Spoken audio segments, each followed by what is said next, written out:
I stood frozen in the center of my parents' new living room, champagne glass slipping from my fingers as Dad's words echoed through the housewarming party. "We're officially putting the house deed in Jake's name." My stepbrother smirked from across the room while guests awkwardly avoided my gaze. $95,000. My entire life savings, handed over to help them avoid foreclosure. Now casually gifted to my stepbrother who hadn't contributed a penny. "He deserves it more," Mom added softly. Something inside me snapped that day. The journey to this devastating moment began 6 months earlier. At 32, I had finally established myself as a marketing director at Horizon Media in downtown Chicago. After years of 60-hour work weeks and sacrificed vacations, I had managed to save $95,000 toward my own home someday. Growing up, money had always been tight. My parents, Linda and Thomas, were loving but perpetually struggling financially. Dad worked as a maintenance supervisor at a local factory, while Mom took various administrative jobs between periods of unemployment. When I was 15, everything changed. Mom reconnected with George, an old high school friend, after Dad and she divorced. Within 8 months, they married, and George moved in along with his son Jake, 3 years younger than me. From the beginning, I noticed subtle shifts in my family's dynamic. Jake had lost his mother to cancer years earlier, and my parents seemed determined to compensate for his loss with extra attention and leniency. Throughout high school, while I worked part-time at the local grocery store to save for college, Jake received a new car for his 16th birthday despite failing most of his classes. When I earned a partial scholarship to State University, but needed additional loans, Dad explained they simply couldn't help financially. Yet somehow, they funded Jake's entire tuition at a private college, which he dropped out of after 3 semesters. "Jake needs more support," Mom would explain whenever I questioned the disparity. "You're naturally independent and responsible, honey." Despite the imbalance, I loved my parents and maintained a relationship with them after moving to Chicago. I built my career from entry-level coordinator to director, bought my own car, and rented a modest but comfortable apartment in Lincoln Park. Meanwhile, Jake bounced between jobs, living with our parents whenever his latest venture collapsed. There was the unsuccessful food truck, the multi-level marketing scheme selling protein supplements, and most recently, his consulting business that never seemed to have actual clients. My boyfriend Aaron, an architect I'd been dating for 2 years, regularly questioned why I maintained such a close relationship with my family. "They take you for granted," he would say, but I always defended them. Family was family, I believed. The call came on a Tuesday evening in January. Mom's voice trembled as she explained their landlord was selling the house they'd rented for the past 8 years, and they needed to move within 60 days. With Dad's recent health issues limiting his work hours and their poor credit from previous financial mishaps, they couldn't qualify for a mortgage. "We don't know what to do, Cheyenne," Mom sobbed. "We might have to live in George's brother's basement until we figure something out." That night, I couldn't sleep. The thought of my parents, now in their 60s, crammed into a relative's basement, broke my heart. Aaron and I had been casually discussing moving in together, but hadn't made concrete plans. My savings account represented years of discipline and sacrifice, but what good was money if you couldn't help the people you love? The next morning, I called my financial advisor. "You're sure about this?" she asked, when I explained my plan to withdraw my savings to help my parents purchase a modest home. "This will significantly delay your own property goals." "They're my parents," I replied simply. "I can save again." When I presented the offer to help them with a down payment, their gratitude seemed boundless. Dad actually cried, something I'd seen only twice before in my life. Mom kept hugging me, promising they would pay me back eventually, though we both knew that was unlikely given their financial situation. We started looking at modest homes in the suburbs with their real estate agent, Melissa, focusing on smaller, older properties that needed some work but would be structurally sound. After viewing 12 houses, we found a 3-bedroom ranch-style home within their preferred area. At $230,000, it was at the upper end of our budget, but with my $95,000 contribution and a smaller mortgage, the monthly payments would be manageable on Dad's reduced income and Mom's part-time job. During the closing process, I sat with my parents and their attorney reviewing the paperwork. When he suggested adding my name to the deed given my substantial financial contribution, Dad shifted uncomfortably. Actually, we'd prefer to keep it just in our names for now, he said, avoiding my eyes. Tax reasons and such. We can always add Cheyenne later. The attorney looked surprised. I would strongly recommend including her name given the circumstances, but ultimately it's your decision. I felt a flicker of unease but pushed it aside. It's fine, I assured everyone. I trust you guys completely. That was the first moment I should have recognized something was wrong. But I silenced my doubts, telling myself I was helping my parents secure housing, not making an investment. This wasn't about ownership. It was about family. Little did I know that decision would become the first in a series of betrayals that would ultimately force me to redefine what family truly meant. 3 weeks after my parents moved into their new home, they planned a housewarming party. Mom was excited to show off the modest renovations they'd already completed with Dad's handyman skills. A fresh coat of paint in the living room, new cabinet hardware in the kitchen, and flower beds Mom had planted along the front walkway. I arrived 2 hours early to help set up, bringing homemade appetizers and decorations. As I arranged cheese and crackers on serving trays, the front door opened. Jake strolled in, dropping a duffel bag in the entryway. "Look who's back from his business trip just in time," Mom exclaimed, hurrying to hug him. I hadn't seen Jake in nearly 4 months. Last I'd heard, he was in Florida meeting with investors for his latest business venture, something vague about property management. "Hey sis," he said with that familiar smirk. "Place looks good." "Cheyenne made it all possible," Dad said, but his tone seemed oddly defensive. Jake's eyes narrowed slightly. "Yeah, I heard she helped out. That's what family does, right?" Throughout the afternoon, I noticed whispered conversations between Jake and my parents. Several times they fell silent when I approached. I tried to ignore the growing knot in my stomach, focusing instead on arranging the food and placing flowers around the living room. By 6 o'clock, the house was filled with 20 or so guests, a mix of my parents' friends, neighbors, and a few relatives. Aaron arrived directly from work, giving me a quick kiss before grabbing a beer and chatting with my Uncle Paul. "Everyone, can I have your attention?" Dad called out, tapping his glass around 7:30, after everyone had eaten. The room quieted as guests turned toward him. He stood near the fireplace, Mom and Jake flanking him on either side. I moved closer, assuming he wanted to thank everyone for coming. "Linda and I want to thank you all for celebrating our new home with us," he began, smiling.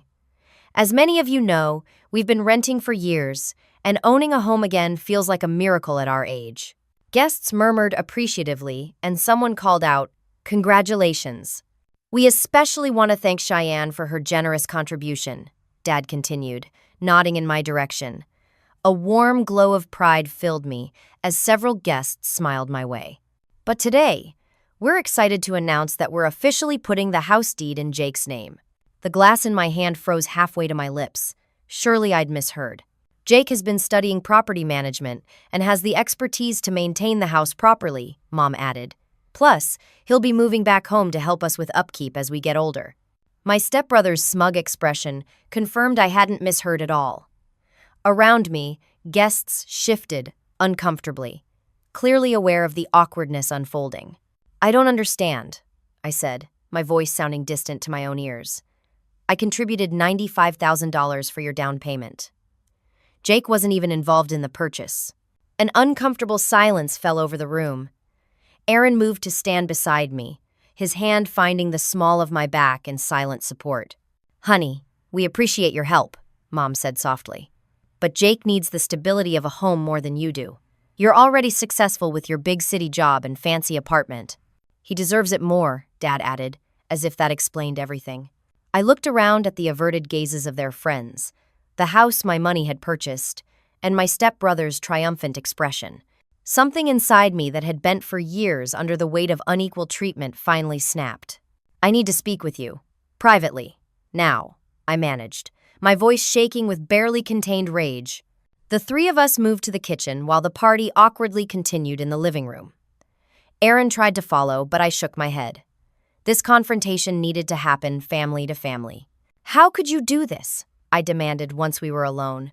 "That was my life savings, money I spent years accumulating. You didn't even discuss this with me."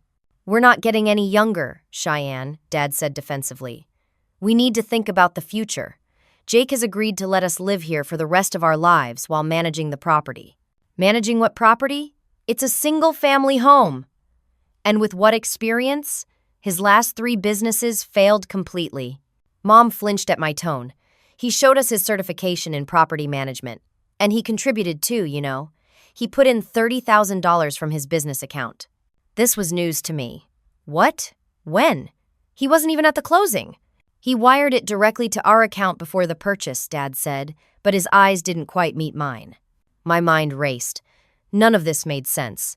Jake, who regularly borrowed money for car payments, suddenly had $30,000 to contribute, and they'd kept it from me until now? I want to see the transfer records, I said. This is exactly why we made this decision, Mom sighed. You've always been jealous of Jake. He's trying to build something for himself, and you can't stand to see him succeed. The unfairness of her accusation left me speechless. Behind us, the kitchen door swung open, and Jake entered, looking irritatingly relaxed given the situation. Problem? He asked casually. Before I could respond, Aaron appeared behind him, his expression concerned. Cheyenne, most of the guests are leaving. I think they feel uncomfortable. Indeed, we could hear the sounds of hurried goodbyes and the front door opening and closing repeatedly. This isn't over, I told my parents, fighting back tears of anger and betrayal. Not by a long shot. As Aaron and I left, I noticed a folder on the side table by the door. The label read, Property Documents, and something compelled me to grab it on my way out. No one noticed as I slipped it into my purse. That night, in Aaron's apartment, we spread the contents of the folder across his coffee table. Most were standard home purchase documents, but 2 items stood out. First, a certificate of completion for a property management fundamentals online course in Jake's name, dated just 3 weeks earlier, hardly the extensive experience my parents had implied. Second, and more damning, a bank statement showing a $30,000 transfer into my parents' account with Jake's name as the sender, but upon closer inspection, the document had clear signs of digital manipulation. The font didn't match in certain sections, and the account number appeared to be edited. He forged this, Aaron said, examining the paper closely. Your stepbrother fabricated evidence of a contribution he never made. The full weight of the betrayal crashed down on me. Not only had my parents given away my contribution without my knowledge, but they'd fallen for Jake's lies about his own fictional contribution. Or worse, perhaps they knew and were complicit. Either way, this was far from the end of the matter. I carefully returned the documents to the folder, a cold determination replacing my earlier shock. If my family thought they could discard my generosity so casually, they were about to learn a difficult lesson about consequences. For the next week, I called my parents daily. Each call went straight to voicemail. I left increasingly urgent messages, asking to discuss what had happened, but received no response. My text showed as delivered but remained unanswered. They're avoiding you, Aaron said as I stared at my phone in frustration. They know what they did was wrong. My best friend Tara was less charitable in her assessment when I met her for coffee and broke down explaining the situation. They've been playing favorites for years, Cheyenne. This is just the most expensive example. 10 days after the housewarming disaster, Mom finally texted, Can we meet tomorrow at Sunshine Cafe? Just talk. No arguing, please. The following afternoon, I arrived at the neutral location, a small coffee shop halfway between my apartment and their house, to find both my parents and Jake waiting. My stomach tightened at the sight of my stepbrother. This was supposed to be a conversation with my parents, not a 3-against-1 situation. You brought him? I asked as I slid into the booth. We're family, Mom said firmly. We deal with things as a family. I took a deep breath, determined to stay calm and rational. Okay, let's talk about what happened. You took my life savings and effectively gave it to Jake without discussing it with me first. I want to understand why. Dad shifted uncomfortably. It's not that simple, Cheyenne. We're getting older, and we need to think about estate planning. Jake has the knowledge to manage property.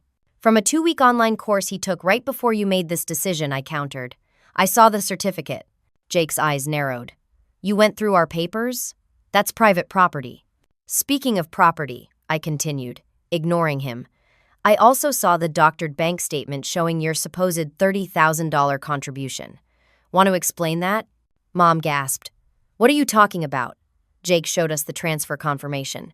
It's been altered, I said. The document is forged. That's ridiculous, Jake snapped.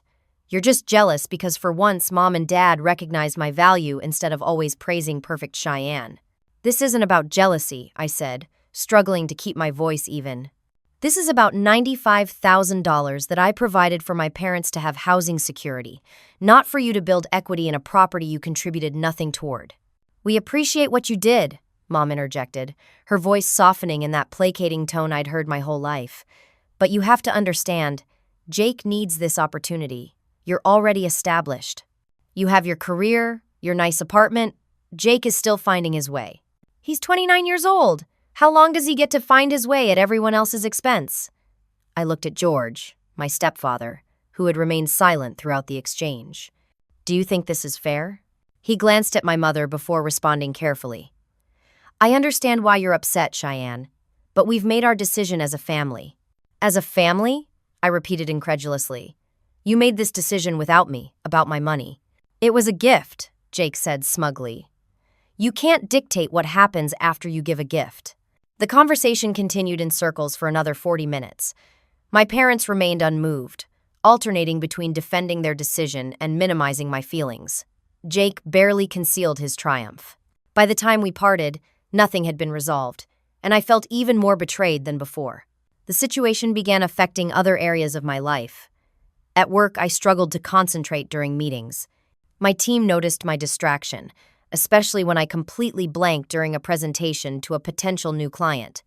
My boss, Diane, called me into her office afterward. This isn't like you, Cheyenne, she said with concern. Is everything all right? I gave her a sanitized version of events, embarrassed to admit the full extent of my family's betrayal. Take a few personal days if you need them, she advised. The Westbrook account is too important to risk losing because you're distracted. Even my relationship with Aaron became strained. While supportive, he couldn't understand why I didn't immediately take legal action. You need to sue them, he insisted one night after I received yet another dismissive text from my mother. What they did wasn't just morally wrong, it could be considered fraud. They're still my parents, I argued, though my conviction was weakening. I can't just take them to court. They didn't worry about your feelings when they handed your money to Jake, he pointed out. After 3 weeks of sleepless nights and deteriorating mental health, I reluctantly agreed to consult with a lawyer. Jessica Winters came highly recommended for family financial disputes. In her downtown office, I detailed the entire situation, providing copies of my bank transfers, the documents I'd taken from my parents' house, and text messages discussing my financial contribution. Based on what you've shared, you have a strong case for what's called a constructive trust, Jessica explained. Even without your name on the deed, you can argue your funds were provided with an implied understanding of your interest in the property. What about Jake's forged documents? I asked. If proven, that could constitute fraud, which strengthens your position considerably. She leaned forward. But I have to ask, Cheyenne, are you prepared for what legal action would mean for your relationship with your family? The question hit me hard. Despite everything, these were still the people who raised me, who I'd shared holidays and milestones with throughout my life. Was I ready to potentially sever those bonds permanently? While I wrestled with this decision, Tara took it upon herself to investigate Jake more thoroughly. Having mutual acquaintances from high school, she began asking discreet questions about his recent activities and business ventures. One evening, she called me, her voice urgent. You need to come over right now. I found something you need to see. At her apartment, she showed me her laptop screen displaying a public records search. I got curious and looked up property records for your parents' new house, she explained. 2 days ago, they took out a home equity line of credit for $50,000. What? I stared at the screen in disbelief. They've barely owned the house a month. What would they need $50,000 for? Tara clicked to another tab showing a business registration filing. I think I know. Jake filed paperwork to establish Northside Property Holdings LLC last week. Want to guess who the sole investor is listed as? The betrayal cut even deeper. Not only had they given my stepbrother the house I'd helped purchase, but they were now leveraging that same property, possibly using my money as collateral to fund his next dubious business scheme. As I drove home that night, my phone rang. The caller ID showed my parents' longtime neighbor, Mrs. Weber, who had attended the housewarming party. "Cheyenne, dear?" Her voice sounded hesitant. "I'm not one to get involved in family matters, but I thought you should know. There have been several realtors coming to look at your parents' house while they're in Florida." "Florida? They're in Florida?" This was news to me. "Yes, they left for a 2-week vacation right after Jake moved in. Said they needed time to think about retirement options." She paused. "The thing is, Jake has been showing realtors around the property. I overheard him talking about potential listing prices." The final piece clicked into place with sickening clarity. Jake wasn't planning to manage the property for my parents' benefit. He was planning to sell it out from under them, potentially leaving them homeless and me without any way to recover my investment. That night, I stared at my ceiling until dawn, weighing my options and finally coming to terms with what I needed to do. Family loyalty had its limits, and my parents had not only crossed that line, but erased it entirely. It was time to fight back, not just for my money, but for justice and self-respect I'd sacrificed for far too long. The marketing presentation for the Westbrook account was scheduled for 9 o'clock Monday morning. As our largest potential client of the year, the entire agency was buzzing with anticipation. I'd prepared meticulously for weeks before the family crisis exploded, but now, staring at my reflection in the office bathroom mirror, I barely recognized the exhausted woman looking back at me. Dark circles shadowed my eyes, and I'd lost enough weight that my tailored suit hung loosely on my frame. Sleep had become a luxury I could no longer afford, plagued by nightmares about homelessness and betrayal. The irony wasn't lost on me. My efforts to prevent my parents from losing their home might very well cost me my own financial security. "You've got this," my colleague Shannon encouraged, touching up her lipstick beside me. "Just focus on the presentation, not personal stuff." Easier said than done. In the conference room, Diane introduced me to the Westbrook executive's 8 serious faces evaluating my every word and gesture.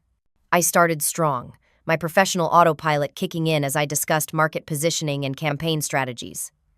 But halfway through explaining our proposed digital approach, my mind went completely blank.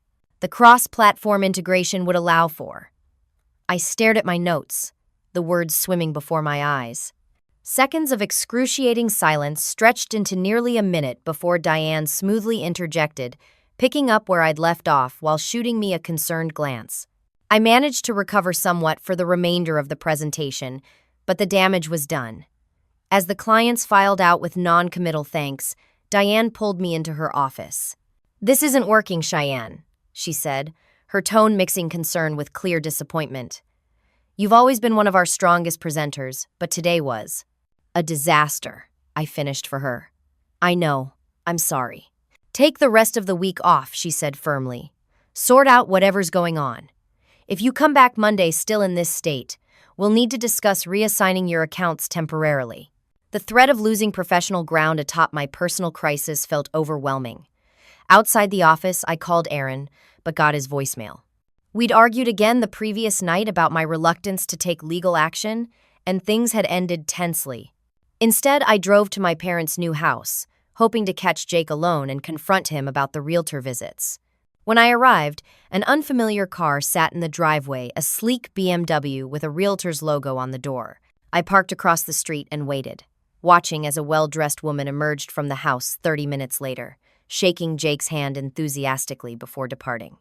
I waited until her car disappeared around the corner before approaching the front door. Jake's expression shifted from surprise to wariness when he opened the door to find me standing there. "Mom and Dad aren't here," he said, starting to close the door.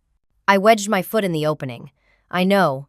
They're in Florida, conveniently absent while you shop the house to realtors." His eyes narrowed.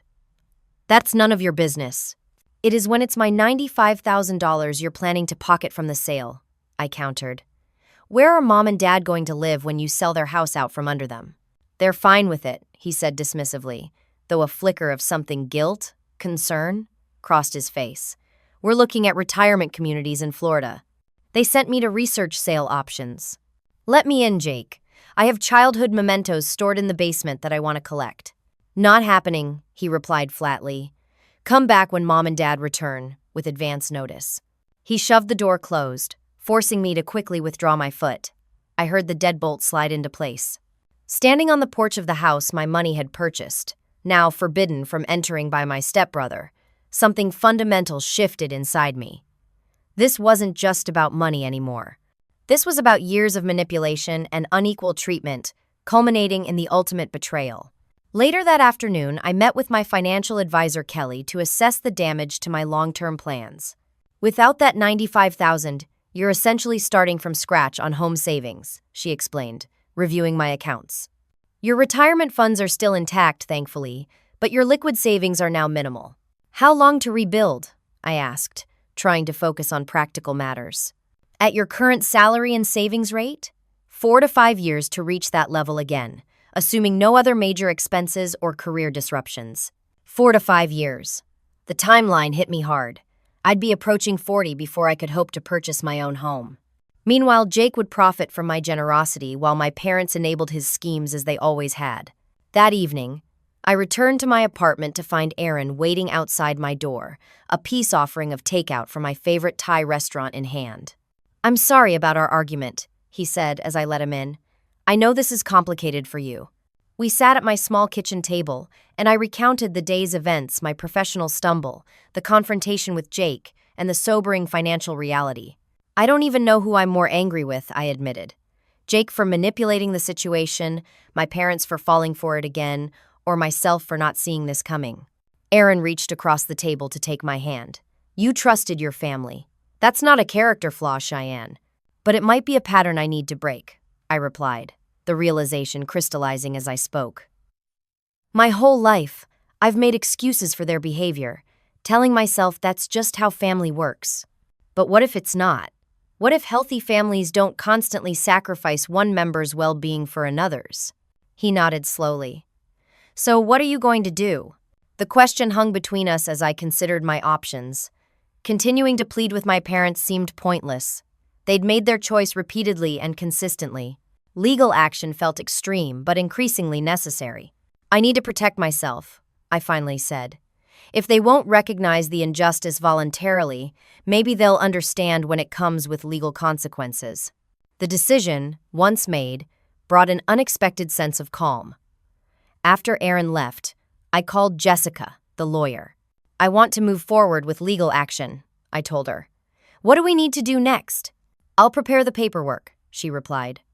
"We'll file for a constructive trust claim and potentially include fraud allegations, depending on how strong the evidence is regarding Jake's documents." The next day, I received a text from my mother. "Just checked in with Mrs. Weber. She said you came by the house. Everything okay?" The casualness of her message after everything that had happened infuriated me. I started typing several angry responses before deleting them all. Instead, I simply wrote, "We'll talk when you get back. Enjoy Florida." Tara suggested meeting for drinks that evening to update me on her continued investigation into Jake's background. At a quiet corner table in our favorite wine bar, she pulled out her tablet. "Remember Carl Peterson from high school? He works at First National now in their fraud department. When I mentioned Jake's name, he got really interested." She pulled up an email. "Apparently, Jake tried to open business accounts there 2 years ago using your parents' information without their knowledge. The bank caught it and declined the applications, but they didn't pursue charges since no money was actually stolen." "Are you saying he's attempted identity theft against our parents before?" I asked, stunned. "Not just attempted. Look at this." She showed me social media posts from 3 different people, all complaining about investments in Jake's previous ventures that had mysteriously disappeared. One woman specifically mentioned giving Jake $5,000 for his protein supplement business, only to discover later that the company had never been properly registered. "I think your stepbrother has a pattern of financial fraud," Tara concluded, "and these people might be willing to testify if it comes to that." As I processed this information, my phone lit up with a text from an unfamiliar number. "This is Mrs. Weber again. Thought you should know Jake just brought in a contractor to look at removing walls. Something about opening up the space before listing. Your parents might not know." The situation was escalating faster than I'd anticipated. If Jake sold the house before I could establish my claim, recovering my investment would become significantly more complicated. I forwarded the message to Jessica with an urgent request to expedite our filing. The next morning, I woke to the apartment buzzer. Half asleep, I answered to find my Uncle Paul downstairs. My father's younger brother had always been the family's straight shooter, often at odds with my parents over their treatment of Jake and me. "I just got back from visiting your parents in Florida," he explained over coffee at my kitchen table. "They're staying with friends, talking about possibly relocating there permanently." When they mentioned the house situation, I couldn't believe what I was hearing. "So they told you what happened?" I asked, surprised they'd admit the details. "They gave me their version. I'd like to hear yours." For the next hour, I explained everything from my initial contribution to the discovery of Jake's plans to sell the house. Uncle Paul listened intently, his expression darkening. "Your father has always had a blind spot when it comes to Jake," he finally said. "Your mother, too. They convinced themselves they were balancing the scales after Jake lost his mom, but what they've really done is enable him at your expense for years." "I'm filing legal action," I told him, bracing for disapproval. To my surprise, he nodded firmly. "Good. Sometimes people need a serious wake-up call to recognize their own mistakes. I'll testify if needed about conversations I've had with your parents regarding their intentions for the house." His support brought tears to my eyes, unexpected validation after weeks of gaslighting and dismissal from my parents. As Uncle Paul left, he hugged me tightly. "Stand your ground, Cheyenne. You deserve better than this." That afternoon, I finally received an email confirmation from Jessica. The legal filing was complete. Official notice would be served to all parties within 48 hours. I'd crossed a line that couldn't be uncrossed, transforming a private family dispute into a matter of public record. The weight of this decision kept me awake that night, staring at my ceiling and wondering if I'd just destroyed any chance of reconciliation with my parents. But as dawn broke, I realized something important. Reconciliation could only happen after accountability. Without acknowledgement of the wrong that had been done, any repaired relationship would be built on the same shaky foundation that had allowed this betrayal in the first place. I was no longer willing to sacrifice my self-worth on the altar of family harmony. Whatever happened next, I would face it knowing I had finally stood up for myself. The moment the legal papers were served changed everything. My phone exploded with notifications, angry texts from my mother, voicemails from my father ranging from hurt to furious, and a particularly threatening message from Jake. "You have no idea what you've done," his voice hissed through my phone speaker. "You think you can just sue family? This will get ugly fast." I forwarded his message to Jessica, who advised documenting all communication but not responding directly. "This is exactly why we requested a temporary injunction preventing sale or further encumbrance of the property," she explained. His reaction suggests we acted just in time. That afternoon, Tara arrived at my apartment, face flushed with excitement. "You won't believe what I found," she said, settling onto my couch with her laptop. "Remember how I was tracking down people who invested in Jake's previous businesses?" I nodded, offering her a cup of coffee. "Well, one woman led to another, and eventually I connected with someone named Stephanie who dated Jake briefly last year. She worked at a credit agency and became suspicious about some of his financial activities." Tara turned her laptop toward me, showing a series of email exchanges. "Jake has apparently used your parents' information to open multiple credit accounts without their knowledge. Stephanie found evidence that he's been doing this for years, taking out cards, maxing them out, then abandoning them. But wouldn't my parents notice their credit being destroyed?" I asked. "That's the clever part. He's been making minimum payments from an account he controls to prevent the defaults from appearing on their credit reports. They probably have no idea these accounts even exist." The revelation was staggering. Jake hadn't just manipulated my parents into giving him the house. He'd been actively committing identity theft against them for years. "There's more," Tara continued. "Stephanie is willing to testify about what she discovered, and she has documentation. 2 other former investors are also ready to come forward." For the first time in weeks, I felt a glimmer of hope. This wasn't just about my money anymore. It was about exposing Jake's pattern of financial exploitation before he could do more damage. I immediately called Jessica to share these developments. She listened intently before responding. "This substantially strengthens our case, Cheyenne. Identity theft and fraud allegations could potentially move this from civil to criminal territory, though that would be a separate process." "I don't necessarily want my stepbrother in jail," I admitted, somewhat surprised by my own hesitation. I just want my money back and for my parents to understand what's really happening. Let's focus on the civil case for now, she advised. But we should definitely include this new information in our filings. The legal process moved forward, with a preliminary hearing scheduled for the following week. Meanwhile, my parents returned from Florida, and their attempts to contact me escalated. I maintained Jessica's recommended silence, forwarding each message to her for documentation. The emotional toll became increasingly difficult to bear. At work, I managed to stabilize my performance enough to keep my position, but the constant stress affected everything from my sleep to my appetite.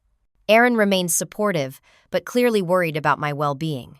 Maybe you should talk to someone professional, he suggested one evening as we picked at takeout. Neither of us had the energy to cook. This is a lot to handle alone. He was right. The next day, I made an appointment with a therapist specializing in family trauma. Dr.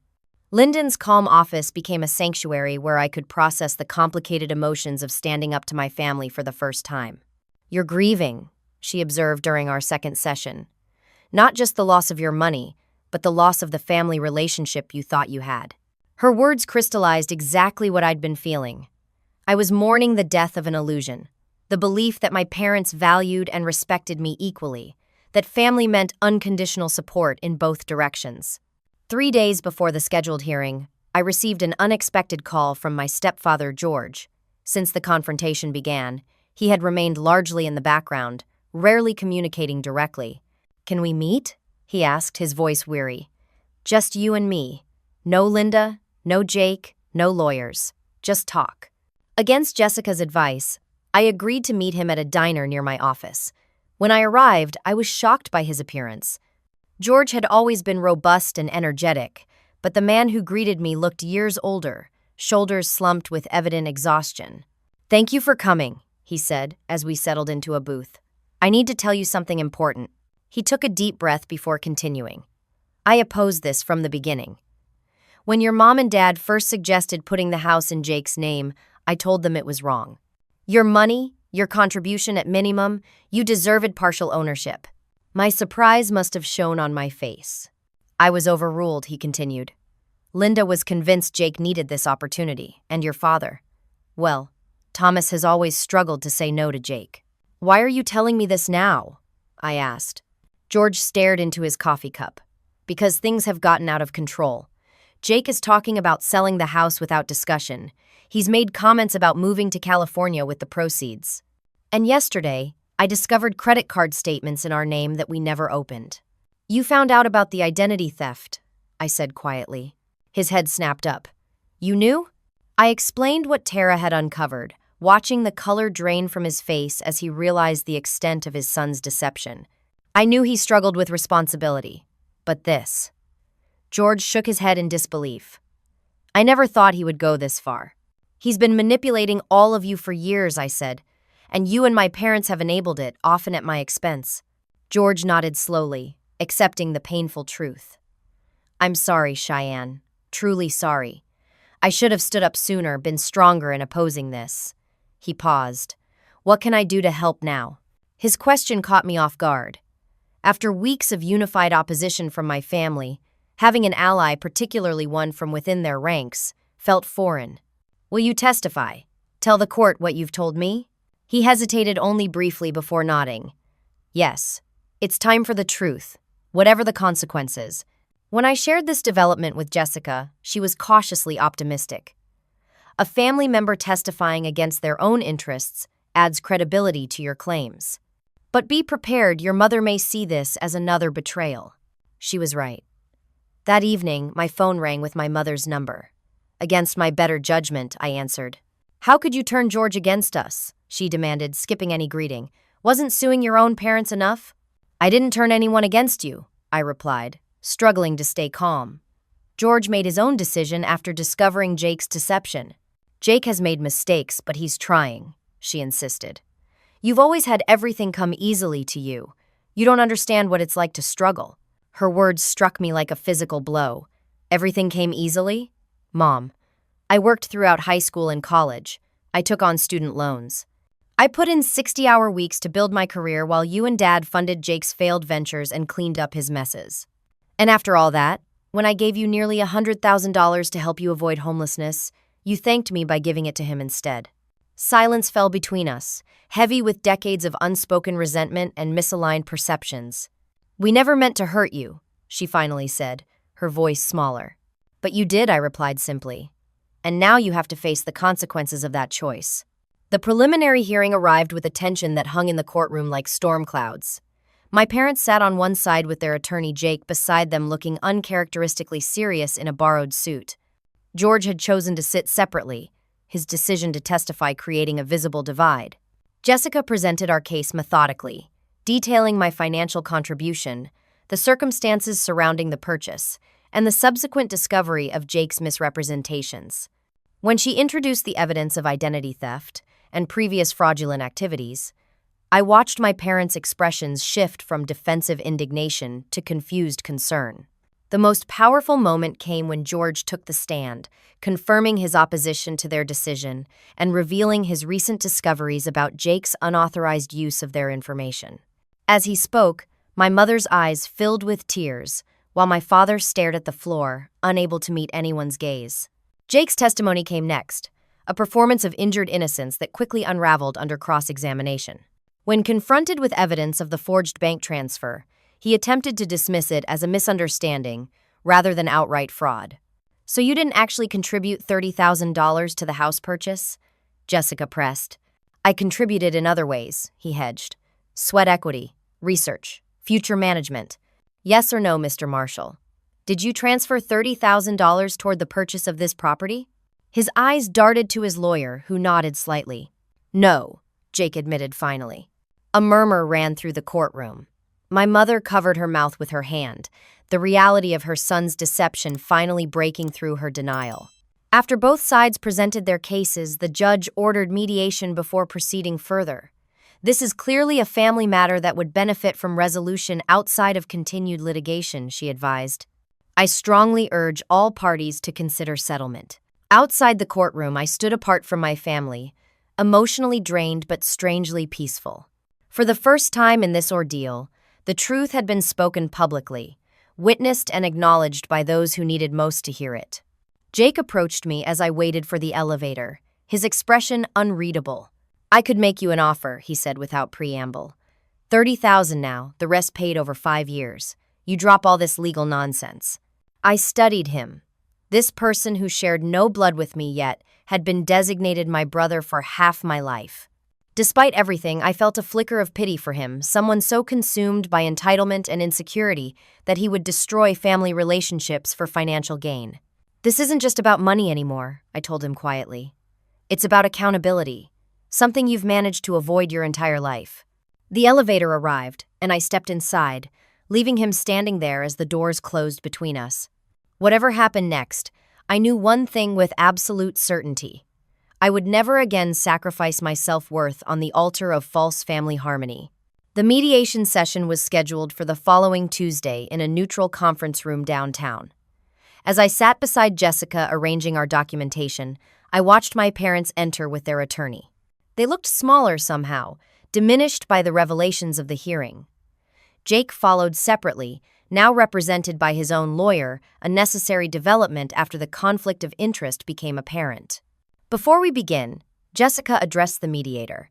"We've received concerning information that requires immediate attention." She slid a document across the table. "Our client has learned that Mr. Marshall attempted to transfer the property deed to an LLC called Venture Holdings yesterday afternoon. This appears to be an attempt to remove the asset from potential legal judgments." The mediator, a former judge named Catherine Benson, examined the document with a frown. "Is this accurate, Mr. Marshall?" Jake shifted uncomfortably while his attorney whispered urgently in his ear. "My client was exploring business restructuring options," his lawyer finally offered. "Your client was attempting to circumvent a court proceeding," Judge Benson corrected sharply. "Fortunately, the temporary injunction prevented the transfer from being processed." My mother gasped audibly, turning to Jake with disbelief written across her features. For perhaps the first time, she was seeing her stepson's actions without the filter of maternal indulgence. "This changes the complexion of our discussions considerably," Judge Benson continued. "Mr.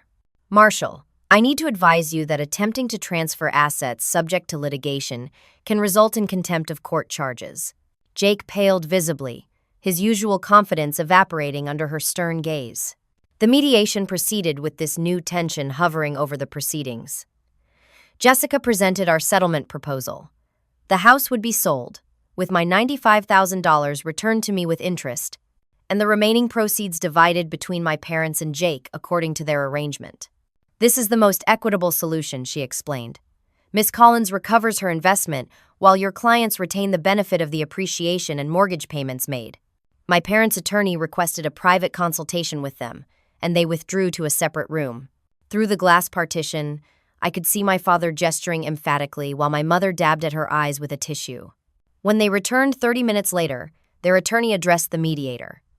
My clients wish to make a counterproposal, he began. They acknowledge Miss Collins' significant contribution and the misunderstandings that have occurred. I nearly scoffed at the characterization of deliberate deception as misunderstandings, but Jessica placed a warning hand on my arm. They propose that rather than selling the property, they would secure a home equity loan to repay Miss Collins her $95,000 plus 5% interest. Mr. Marshall would relinquish any claim to the property, and the deed would be transferred solely to Mr. and Mrs. Wallace. I looked at my parents, trying to read the emotions behind their carefully composed expressions. This proposal effectively cut Jake out of the equation, entirely a significant shift from their previous position. My father met my eyes briefly before looking away, shame evident in his posture. "May I have a moment with my client?" Jessica asked. In the privacy of a small side room, she laid out the pros and cons. You'd get your money back plus interest, which is our primary goal. Your parents keep their home, which I believe you originally wanted for them. The downside is Jake faces no real consequences beyond losing his unearned windfall. I considered the options carefully. What about the identity theft issues? The credit accounts he opened in their names? That would be a separate criminal matter, she explained. You could encourage your parents to file a police report, but that's their decision to make. The situation had evolved so far beyond my original intentions. I'd wanted justice and acknowledgement, but not necessarily at the cost of my parents' housing stability or my stepbrother's criminal prosecution. Let's counter, I decided. I want my money back with interest as they've offered, but I also want a formal acknowledgement of what happened. A written apology that recognizes they gave away my contribution without consent and based on Jake's misrepresentations. Jessica nodded. That's reasonable. And regarding Jake? I thought about the stepbrother who had manipulated my family for years, causing pain that went far beyond financial loss. I won't pursue additional charges if he agrees to financial counseling and stays away from my parents' finances permanently. When we returned to the mediation table, Jessica presented our counter. My parents accepted almost immediately, relief visible in their postures. Jake's attorney had to practically wrestle him into acceptance, but with the specter of criminal charges hanging over him, he eventually conceded. As the details were finalized, Judge Benson addressed all parties. Family disputes are often the most painful. I commend you for finding a resolution that preserves relationships while addressing the serious issues at hand. I wasn't sure if our relationships could or should be preserved, but the settlement felt like a step toward healing, at least with my parents. As we prepared to leave, my mother approached hesitantly. "Cheyenne, could we talk? Please?" Jessica gave me a questioning look, and I nodded to indicate I was comfortable speaking with them alone. We moved to a quiet corner of the conference room. "We were wrong," my father said simply. The admission clearly difficult for him. So wrong, in so many ways. "We got caught up in trying to help Jake succeed," my mother added, her voice quavering. "We convinced ourselves it was the right thing, that you were strong enough to handle anything while he needed extra support. We never stopped to consider how unfair that was to you." Their words, while welcome, couldn't immediately erase the hurt of decades of unequal treatment culminating in this betrayal.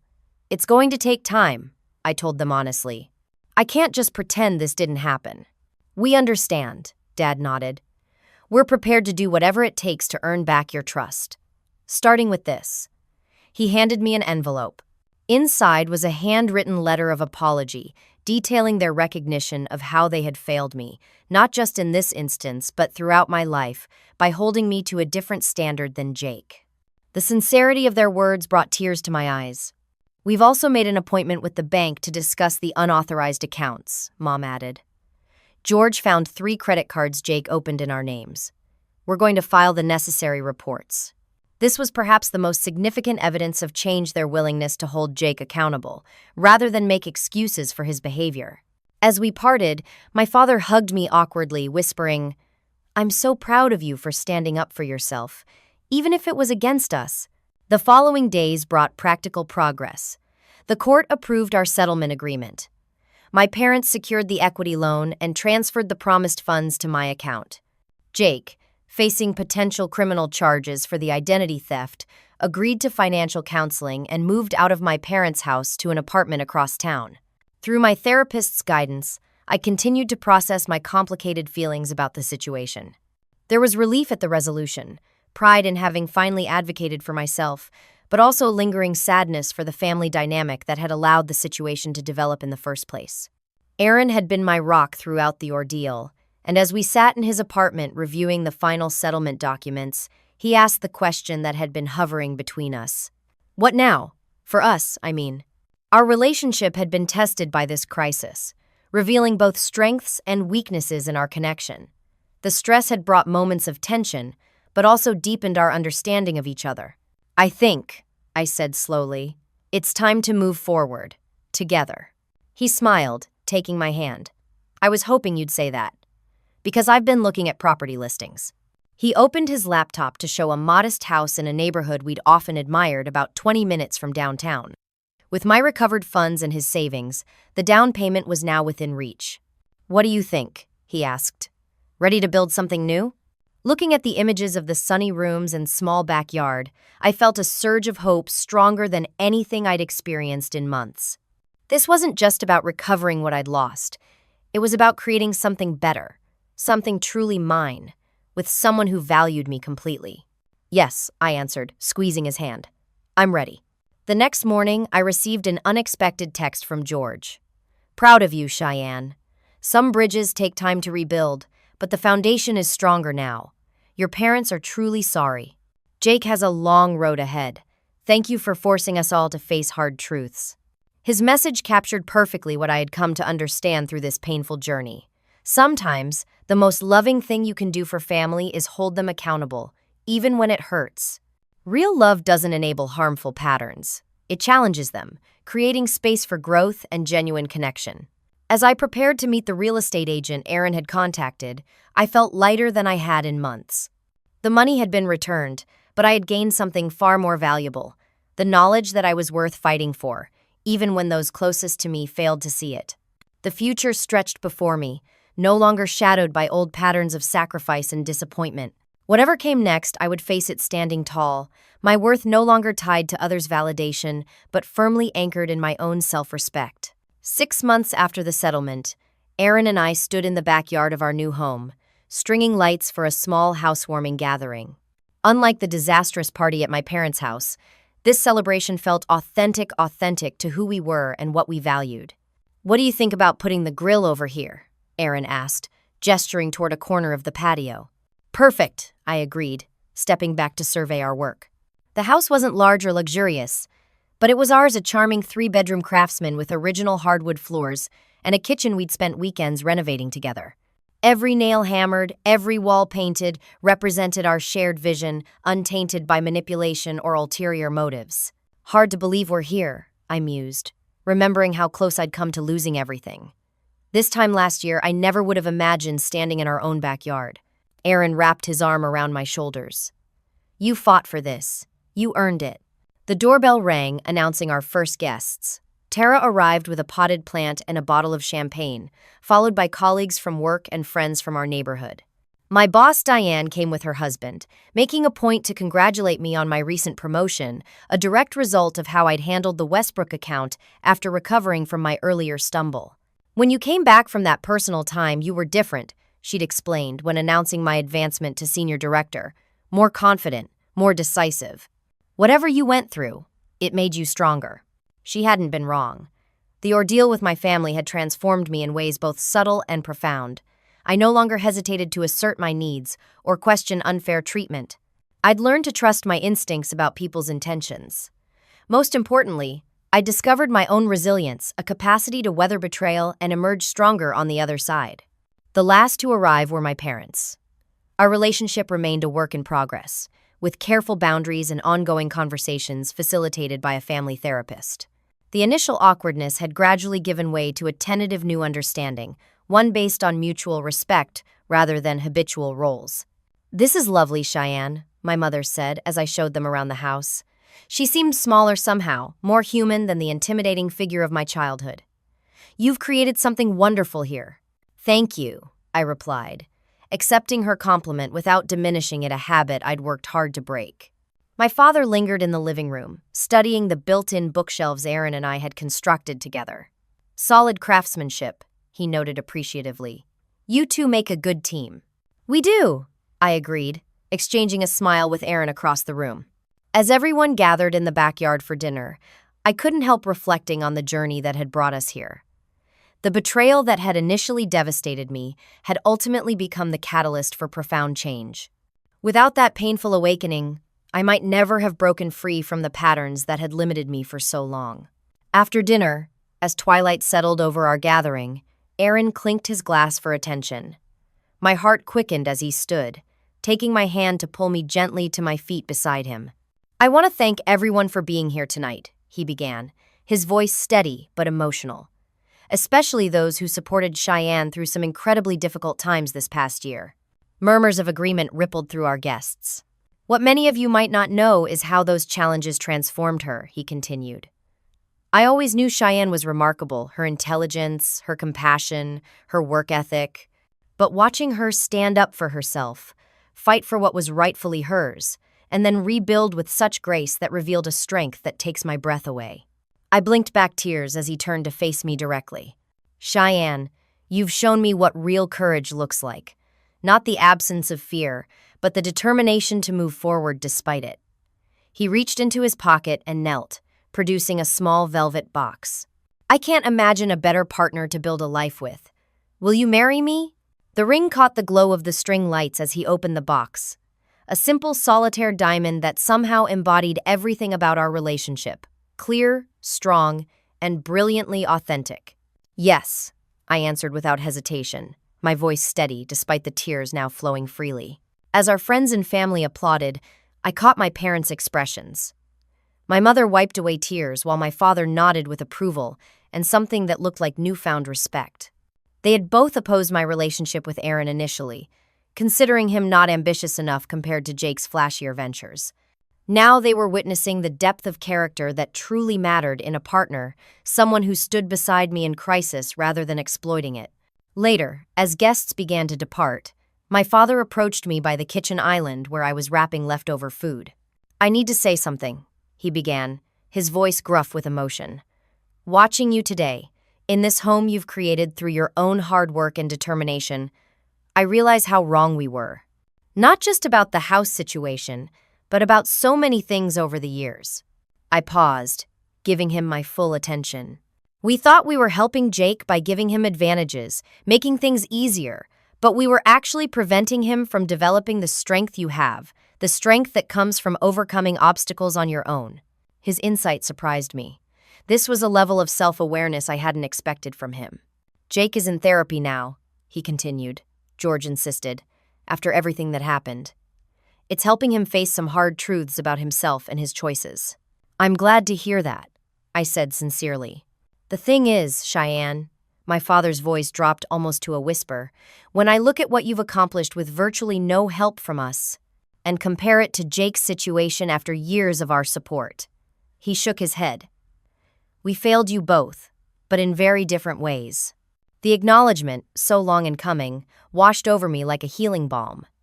Not because I needed his validation anymore, I'd moved beyond that dependency, but because it represented growth on his part. Perhaps, in standing up for myself, I had given my parents the opportunity to evolve as well. "We can't change the past, Dad," I said gently, "but we can build something better going forward." He nodded, emotion making further words difficult. Instead, he reached out awkwardly for a hug, something rare in our family's history. I stepped into his embrace, feeling the tentative beginning of a new kind of relationship, one based on mutual respect rather than predetermined roles. After everyone had gone and Aaron and I were cleaning up the last of the party debris, I paused at our kitchen window, looking out at the quiet backyard. The string lights still glowed against the night sky, illuminating the space we'd created together. "Happy?" Aaron asked, coming up behind me to wrap his arms around my waist. "More than that," I replied, leaning back against him. "Whole." And it was true. The journey through betrayal and loss had ultimately led to a profound discovery. My worth was not determined by others' recognition of it. It existed independently, requiring only my own acknowledgement to flourish. The house my parents now lived in remained theirs, properly documented with clear ownership and protected from Jake's manipulations. The home Aaron and I had purchased represented something different, a fresh foundation built on honesty, equal partnership, and shared dreams. I thought about all the people watching stories like mine online, perhaps recognizing echoes of their own family dynamics. If I could tell them anything, it would be this.